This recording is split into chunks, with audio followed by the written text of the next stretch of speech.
I acquired a $50,000 house using the elderly man's funds, and Vivian proudly displayed her bank book, boasting about the purchase. Despite my attempts to maintain composure and avoid surprise, laughter overcame me. In response to her inquiry about my amusement, I continued laughing openly. The eldest son's wife seemingly aimed to leave me speechless, but instead of retorting, I chuckled unabashedly before regaining my composure. I looked at her, and with a touch of sympathy, uttered, "Sorry for you. My name is Rita, and since marrying my husband, who is a decade my senior, I've been a subject of gossip.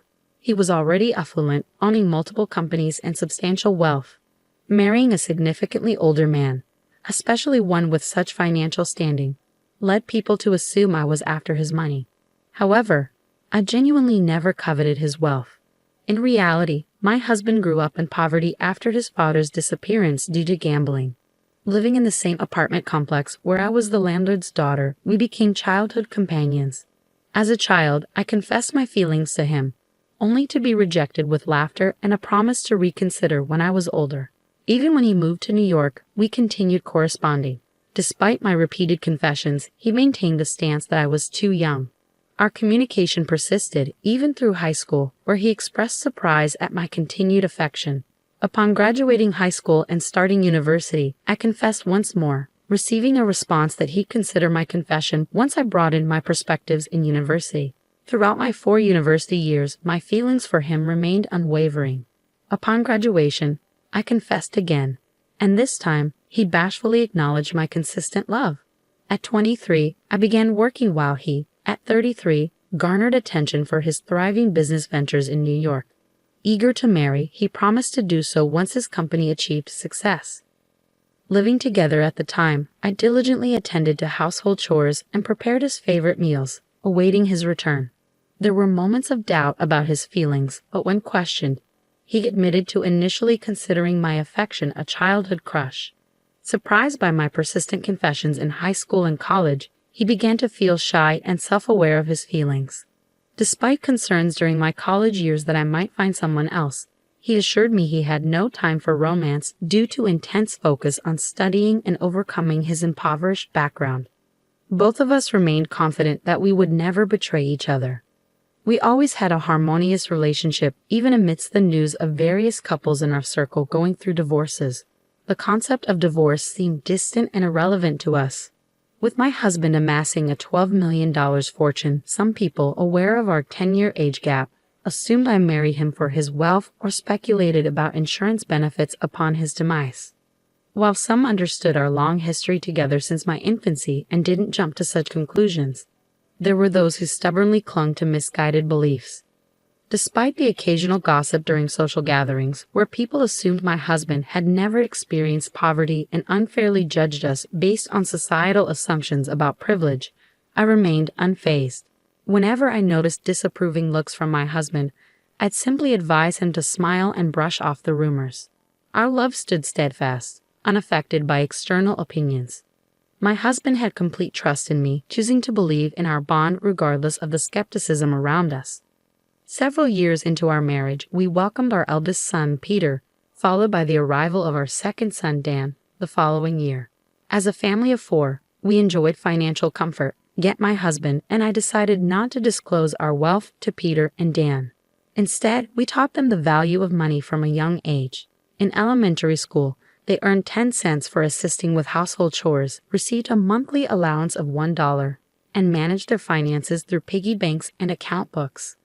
Despite our financial stability, we instilled in them the unpredictability of the world and the importance of financial responsibility. Both Peter and Dan, influenced by our approach, learned to respect each other's interests.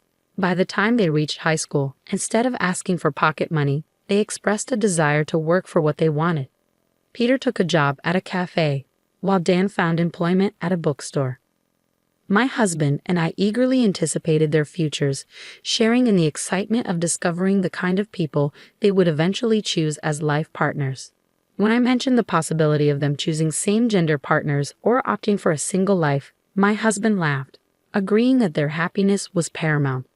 We shared a heartfelt laugh, acknowledging our simple wish for our son's happiness, not anticipating the surprise that awaited us when our eldest son expressed his intention to marry someone that left us exclaiming, "You're marrying her? I want to introduce you to the woman I have been dating, Dad, Mom, and Dan. I'm considering marrying her in the future." Even after Peter and Dan graduated from university, started working, and moved out of the family home, we made it a point to have a family dinner once a month. During one of these dinners, Peter announced his decision, and both Rita, my husband, and Dan were already in a celebratory mood, expressing excitement about meeting her. That evening, Peter brought the woman in question to our house. Upon entering, she marveled at our home, expressing aspirations of living in such a fantastic house someday. She exclaimed how wonderful it was, and Peter watched her with a fond smile. When we greeted them, she introduced herself as Vivian, mentioning that she works as a model, although she uses a stage name. Curious, she asked if we knew her, and I admitted that I occasionally glance at magazines but don't pay much attention to the models. She nodded in understanding, suggesting that I might be too old to be familiar with the magazines she appears in. I was taken aback when she added that I might not read the kind of magazines she features in, given my age. Despite the initial shock, I realized she probably didn't mean any harm and was merely making a casual observation. She then asked if my marriage was arranged, to which I replied no, explaining that Peter and I had a love marriage. Vivian, in turn, shared that she and Peter also had a love marriage. Surprisingly, she questioned the longevity of our relationship, considering the 10-year age gap. Sensing a comparison between the lengths of our romances, I pointed out the futility of such comparisons and emphasized that we had a love marriage, just like she and Peter. However, she seemed skeptical and brought up the topic of money, insinuating that we might be pretending for financial reasons. Peter intervened, asserting that our parents had a genuine love marriage, evident in the way they are together. This seemed to halt Vivian's line of questioning. When Peter took Vivian home, my husband and Dan were shocked by her remarks, leaving them too stunned to say anything. In the aftermath, my brother's choice of a potential life partner left them appalled and questioning if he would really marry someone with such an attitude. He's a high earner. There must be plenty of other nice women out there. Dan, visibly concerned about his brother, was holding his head. I patted his shoulder, offering reassurance. "It's okay, Dan. Peter wasn't endorsing her behavior, was he? He wasn't overlooking her remarks. He must have plans to handle her if they get married. He must genuinely love her to choose her over all the other nice women out there." Despite the complexity of their expressions, my husband and Dan seemed to agree with my words. Our family decided to celebrate the marriage of Peter and Vivian. However, even after the marriage was decided, Vivian made a demand. "Since you're the groom's family, you should give a gift of $10,000 per person." Peter silenced her, stating that the standard amount was sufficient. He explained, "If we receive that much, it'll look like I'm not earning anything," which calmed down and agitated Vivian simultaneously. As long as Peter kept a firm hand on her, we hoped they could build a good home. My husband Dan and I decided not to worry about their household. Time passed, and my husband eventually passed away due to illness and aging. By that time, those who had once thought I married him for his wealth had come to see me as a devoted wife. At the funeral, no one looked at me suspiciously. However, one person's eyes were shining with excitement. Vivian, Peter's wife. She didn't say anything at the funeral, but soon after, she came to our house flaunting a bank book. I've always been stopped by Peter, but this time he agreed with my plan. "So it's the end for you now." Confused by her words, I burst into laughter upon seeing the bank book. With that bank book, I bought a house for $500,000 with the old man's money. Watching Vivian proudly show off the bank book, I couldn't help but burst into laughter, realizing the huge mistake she had made based on her words and the bank book in her hand. Despite my efforts to keep calm and not be surprised since my husband's death, I couldn't contain my laughter. When Vivian asked why I was lacking so much, expecting defeat, I just laughed in front of her. After finally stopping my laughter, I looked at her and said, "Sorry for you, huh?" She didn't seem to understand, so I pointed at the bank book in her hand. "Look at the name carefully." Confused, she realized it was Peter's bank book. Bursting into laughter again, I couldn't help but find humor in the mix-up. I clarified, "The first character of Peter's name and my husband Paul's name are the same, right?" As I laughed, Vivian, embarrassed, pleaded not to be laughed at. She had mistakenly thought it was her father-in-law's bank book and even borrowed his ID from a black bag at the funeral. However, it turned out the bag belonged to her own husband, Peter.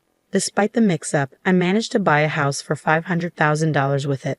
When Vivian questioned if I had $500,000 to borrow a house, I responded, "Well, Peter was with me, so I had him do it." I found the situation increasingly hilarious. Vivian discovered a bank book in her husband Peter's bag, and it seemed she suggested buying a house with the account holder, Peter. Judging by the amount in the bank book, she proposed buying a $500,000 house.